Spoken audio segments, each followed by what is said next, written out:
Thank you and welcome to my channel, Simply Your World, where we discuss past and present events that will affect you if they haven't already.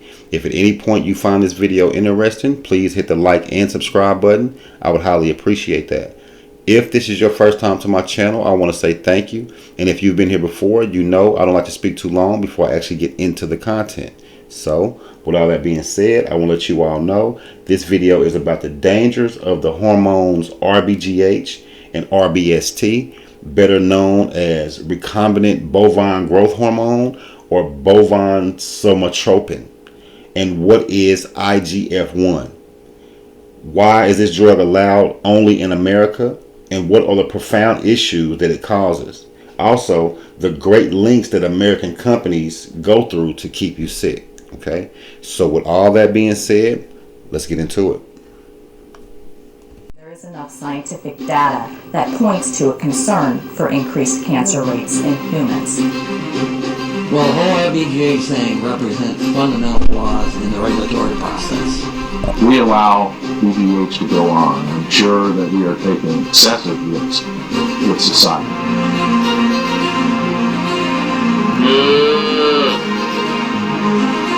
Our choices about the foods we eat are among the most important decisions we make about our health. Our bones, organs, and cells are built of food. Even our mood, energy level, and ability to think clearly are affected by what we buy at the grocery store. As our food changes, so do we. But are the changes taking place in our food supply beneficial? Consider milk, the traditional symbol of purity and nutrition, especially for children. But some milk has undergone a radical change. It's not the same wholesome milk our grandparents drank, and many experts believe this altered milk is leading to cancer and other serious problems. The altered dairy products were introduced in 1994 when farmers started injecting their cows with RBGH. RBGH stands for recombinant bovine growth hormone, which means genetically engineered bovine growth hormone. RBGH is also known as RBST. It's the same thing. It is a genetically engineered hormone developed to force cows to produce more milk, typically 5 to 15% more milk. It speeds up their metabolism, where they will eat more feed and they'll give more milk. Jeffrey Smith is an international best-selling author and expert on the health risks of genetically engineered foods. Nearly 1 out of every 6 dairy cows in the United States are injected with this pharmaceutical drug, which critics call crack for cows. Studies show that it decreases the nutritional content while it increases the amount of antibiotics, the amount of hormones, and the amount of pus. It's marketed by Monsanto under the brand name Posilac, and they want more cows in this stuff. Of course, you'll want to inject Posilac to every eligible cow, as each cow not treated is a lost income opportunity. To make RBGH, scientists take genes from cows and insert them into E. coli bacteria. The new genetically engineered E. coli then produces the cow's hormone. Bovine growth hormone stimulates another powerful hormone called IGF-1, insulin-like growth factor 1. The milk from treated cows has much higher levels of IGF-1, and that's a big problem. Dr. Jenny Pompilio of Oregon Physicians for Social Responsibility told a TV interviewer why her organization is trying to get RBGH taken off the market. But we at Oregon PSR believe in the science, and there is enough scientific data that points to a concern for increased cancer rates in humans. RBGH increases the IGF-1 in cow's milk, and this is not disputed. It's also not disputed that elevated levels of IGF-1 can promote cancer in humans. A Harvard study showed that men with high levels of IGF-1 are 4 times more likely to develop prostate cancer. Premenopausal women are 7 times more likely to develop breast cancer. It's implicated in lung and colon cancer. And a recent study implicated IGF-1 in a higher rate of fraternal twins. In fact, in the United States, we have twice the rate of increase of fraternal twins than in the UK, where RBGH is banned. Almost all the industrialized countries of the world have banned this. This includes Canada, Australia, New Zealand, Japan, and all 25 countries of the European Union. Okay, just to show the facts behind that and what they're saying about the IGF-1 and the BGH and the BST. But when it comes to the IGF-1 is a hormone that our bodies naturally create. But due to the fact that the RBGH, or the recombinant bovine growth hormone, or the hormone BST, which is the same thing, mixed together, it increases the IGF-1. And IGF-1, when it increases, that's when you get more of a chance for the prostate cancer, the breast cancer, the colon cancer, and things like that. So let's get back to the video.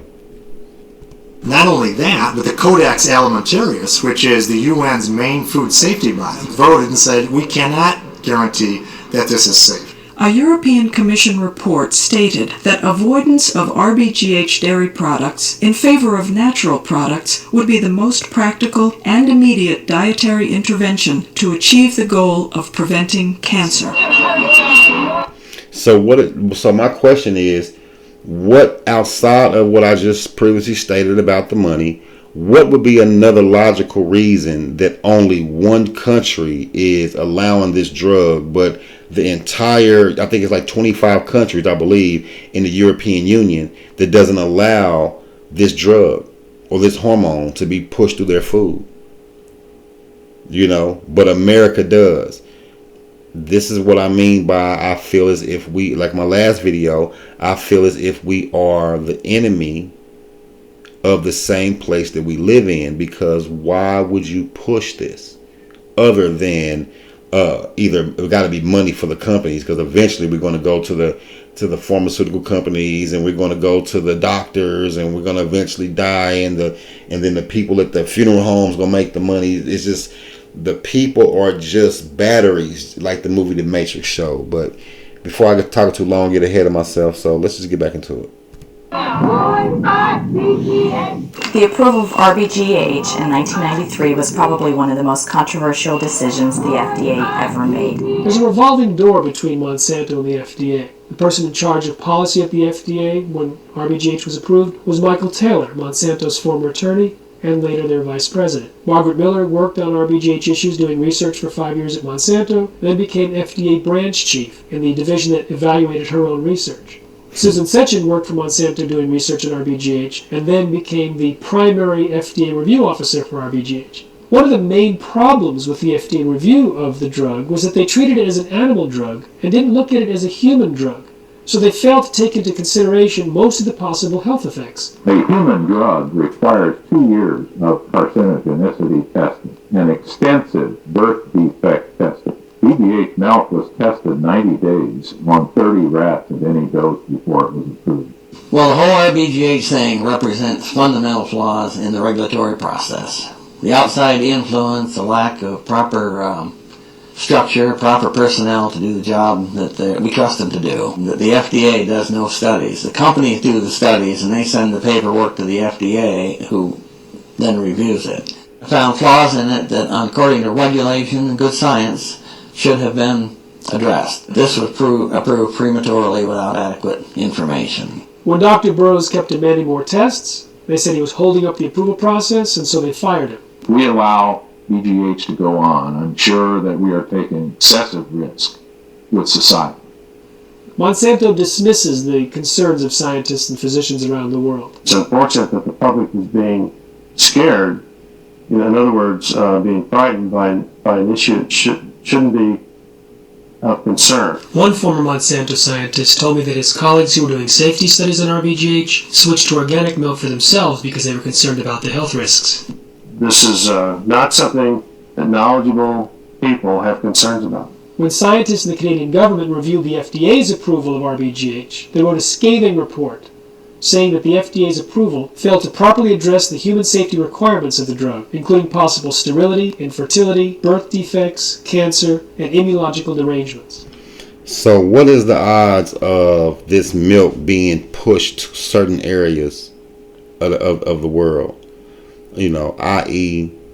a neighborhood near you, versus the suburbs. They get the nice wholesome milk, but the people in the hood, they get the GMO field milk, the experimental milk to see what's going to happen to people over the next 25, 30 years. And don't tell me they won't do that, because we can go back just to the Tuskegee experiment. They ran for 40 years just to see what syphilis would do to the body. So I don't want to hear, they won't do that. Well, this is 2022. They won't do that now. It'll be even more easily done now, because People, just like a lot of people, don't feel like they would ever do that again. History repeats itself. Honestly, history definitely repeats itself, especially if you don't know history. You're more, what they say, you're more susceptible to repeat it. Okay? So, back to what I was saying earlier. When it comes to the RBGH and the RBST and the IGF, it's only to promote more money and more profits for companies. That's it. And they can care less about your life.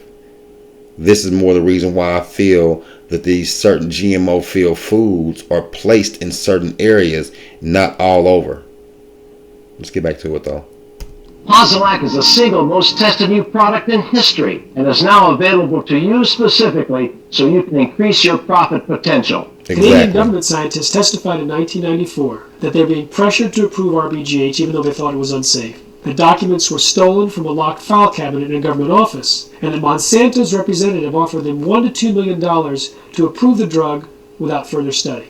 This alleged bribe was part of the coverage of a 4-part news series prepared by Fox television reporters Jane Acree and Steve Wilson. Monsanto Canada, whose representative allegedly raised the subject of money. In the fall of 1994, Canadian television quoted a Canadian health official as reporting that Monsanto offered $1 to $2 million if her government committee would recommend BGH approval in Canada without further data or studies of the drug. Another member of her committee who was present when Monsanto made the offer was asked, "Was that a bribe?" Is that how it struck you? Certainly. Monsanto said the report alleging bribery was a blatant untruth, and that Canadian regulators just didn't understand the offer of money was for research. Monsanto demanded a retraction. The Canadian Broadcasting Company stands by its story. The FDA doesn't require labels on dairy products from cows treated with RBGH. In fact, Monsanto sued dairies that labeled their products as RBGH-free. In 2003, for example, Monsanto sued Oakhurst Dairy for labeling on their carton "no artificial hormones." Oakhurst had to settle with Monsanto by including a disclaimer sentence on their carton, which said, FDA states, no significant difference in milk from cows treated with artificial hormones. Now you see what I mean by the great lengths company go through to keep you sick? They will sue somebody for an indirect implication of them. Saying, well, if you say, pretty much, well, if you say you don't have growth hormones, and we don't put it on our package, we're basically saying we have growth hormones. Yes, you do have growth hormones in your food. Why is it there anyway? Why is it only in America anyway? Why are you trying to keep people sick? Why are you trying to hide it? These are the main questions. But just I try not to speak too long or too much. I be having so much to say. I try not to do too much speaking, but you have to understand where I'm coming from when I say these companies will go through great lengths just to make a little bit of money, man. They can care less about your life. And you heard earlier where some of the Monsanto people stopped even buying their own milk, or if it didn't have the label organic or no RBGH in it, because they were scared of the health risk for their family. Going to show you they can care less about your family. If you're not in this certain loop, then you just a sitting duck. It's crazy, man. Let's keep going. Oregon PSR strongly disagrees with this disclaimer because of the scientific data that we've been talking about today. Investigative reporter Jane Acree said this concept that there's no difference in the milk from cows treated with RBGH is one of many fabrications that she discovered while doing an investigative report on RBGH for a Fox TV station in Tampa. The deceptions from Monsanto? The deceptions were numerous. The milk, the cornerstone is the milk is the same wholesome product that it's always been. What they need to know is that the milk hasn't changed. And that's the important thing here. Milk hasn't changed. And that was something that they kept repeating. And even though you could show them their own studies that show there's an increase in IGF-1, it's certainly not the same product. How can you be saying that? In addition to more IGF-1 in the milk, there's also more bovine growth hormone. Now, the researchers claimed that this hormone was largely destroyed during pasteurization, but it turns out they pasteurized the milk 120 times longer than normal. The drug also increases an infection, a painful infection in the udder called mastitis.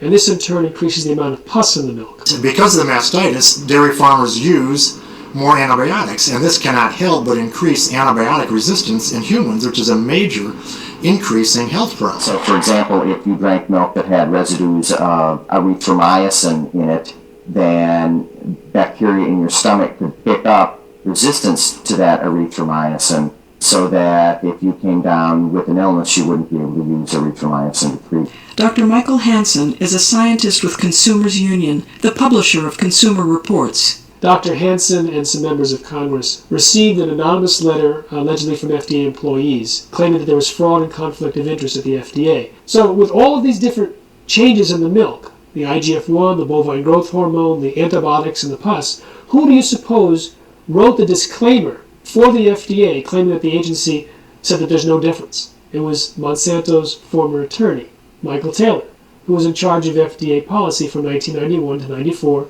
before becoming Monsanto's vice president. Most organizations went along with the FDA's initial approval because they trusted them in the approval process. The American Medical Association supported passage of RBGH. However, a year later, their Council on Scientific Affairs came out with a statement saying that IGF-1 needed to be studied further.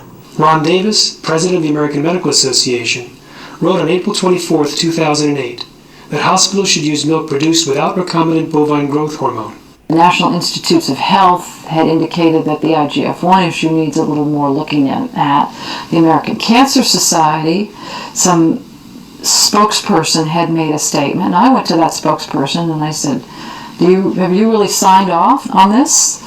And he said, no, we think that the IGF-1 issue probably needs some more investigation. Another big concern is that RBGH can be devastating to the health of cows. But according to Congressman John Conyers, Monsanto and the FDA have chosen to suppress and manipulate animal health test data in efforts to approve commercial use of BGH.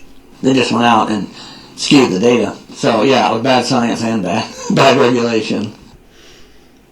Now, they going through and like he said, skewing the data only to make money. But knowing that the data that they are deleting or omitting is the data that everybody needs to hear when it talks about the cancer and the bone issues and the heart issues and the glaucoma sight issues, diabetes, things like that, resistance to antibiotics. They omitted all that just to sell it to you, just to make more money, just to put more milk on the shelves, raise the price, and stuff their pockets and line their pockets with cash. I mean, you know what I mean? So when I get to speaking about how certain powers that be can care less about you or yours, me or mine, these are the instances that form my opinion. Let's keep going. Documents stolen from the FDA and later made public show that when Monsanto's researchers wanted to prove that injections did not interfere with cows' fertility, they apparently added cows to the study that were pregnant before they ever got injected. Charles Knight is one of many farmers who say RBGH burns out cows, shortening their lives by maybe 2 years. About that same time is when we started having a lot of foot trouble. We dealt with that, and that's where we lost a lot of our cows, as they got so crippled they couldn't walk. Knight says he replaced 75% of his herd due to hoof problems and mastitis. He says when he called Monsanto, they never mentioned company research that showed hundreds of cows on other farms were suffering from the same issues. It was overwhelming because they said, you're the only person that's having this problem, so it's got to be what you're doing. While it appears that Monsanto wanted to deny the problems with cows' health, now these side effects are listed right on the product warning label. This is actually the package insert, and on the back are listed all the 16 different medical conditions that can be associated in cows. So it's very difficult on the cows, and virtually every animal protection agency in the country has criticized RBGH. Monsanto works really hard to stop negative coverage on RBGH. They had a PR firm, and that PR firm created this dairy coalition, and they bragged in their internal memos how they had gotten a reporter taken off the case at the New York Times, so that the link between RBGH and cancer was never reported. They also talked about how they went after USA Today and many other papers trying to suppress any negative news coverage. In 1997, Fox Television was going to run its 4-part news series on RBGH, but 2 letters from Monsanto's attorney, one promising dire consequences to Fox and its owner, ultimately canceled the series, and the reporters were fired. This is exactly what I mean by great lengths to keep you sick. In fact, the lawyer for Fox said this story isn't worth a couple $100,000 to go up against Monsanto. In recent years, several organizations have been educating consumers about the health risks of RBGH, and it's having a profound impact. Company after company is going RBGH free in response to consumer demand. RBGH is a house of cards, and the foundation of RBGH is consumer ignorance. Because once consumers find out about the problems associated with this hormone, then they don't want to have anything to do with it, and they vote with their dollars and start buying RBGH-free products. Healthcare Without Harm, which is an international coalition of over 400 organizations dedicated to safe and healthy practices in hospitals, issued a formal position statement opposing RBGH. We're now currently seeing hospitals all over the country going RBGH free. Many schools have banned RBGH, and that's critical because children are most at risk from the potential dangers. Even minute fluctuations in hormones can be very important in growth and development, so this is especially concerning for children. And for her, now that she's eating regular people food, we want to give her as much good stuff without the chemical additives as possible. I'm talking to you today as a physician, but also as a mother. I have a beautiful 15-month-old boy, and it's one of my top priorities to make sure that he grows up to be as healthy as possible. So I want to avoid RBGH, and I only purchase RBGH-free products. There are 2 kinds of RBGH-free products. First, there's organic. Organic, by definition, will not allow the use of this hormone. Second are conventional RBGH-free products, and again, look at the label. We have several examples of RBGH-free labeling. The first is from Alpenrose Dairy, and they note RBST-free. Dairy Gold notes this milk comes from cows not treated with the growth hormone RBST. Ben & Jerry's ice cream makers note we oppose recombinant bovine growth hormone. When Ben & Jerry's became one of the first companies to label their products, some people criticized this as just a way to sell more of their ice cream. So if you want to say it's in our self-interest, yeah, we want to keep our customers alive. They eat more when they're alive. We think we've reached the tipping point with RBGH, that this will snowball and that at some point in the not too distant future we'll be RBGH free. My question is, why does organic food cost so much? If the food is being raised naturally with not as many chemicals or preservatives or just whatever, why does the organic food cost so much if it's healthier for you? If it's taking more research to put drugs together to put in the food to increase the productivity of it, I guess I'm kind of answering my own question, because you got more so you can charge less but still make the same amount of money versus having less organic food. But why wouldn't the organic food be less? But I guess I just answered my own question. But like I said, these be thoughts that I just be having, so I guess I just kind of answered that myself. But anyway, let's keep going. By the same token, we can see the same thing happening with genetically engineered foods in general. The same challenge is educating the public. Once people realize about the health and environmental risks of genetically engineered foods in general, the same thing will happen. The whole story of GE, or genetically engineered foods, including soy, corn, cottonseed, and canola, it's just like the RBGH story. Monsanto's former attorney was in charge of policy at the FDA, company research was rigged, news coverage was suppressed, and the entire population is exposed. And just as dangerous as RBGH is for health, the dangers of GE foods may be even more damaging. The Institute for Responsible Technology and its coalition partners are pioneering the campaign for healthier eating in America, which is designed to end the genetic engineering of the food supply.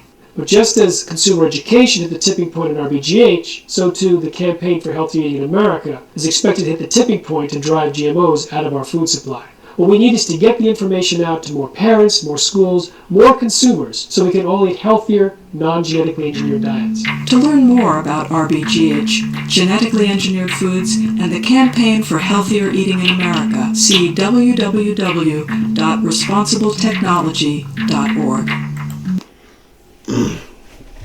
There are so many things that we are not privy to, and this is the point of my channel, is to discuss things that are happening around us, in us, above us, under us, that we don't have a clue about or we just don't pay attention to. So, thanks for watching.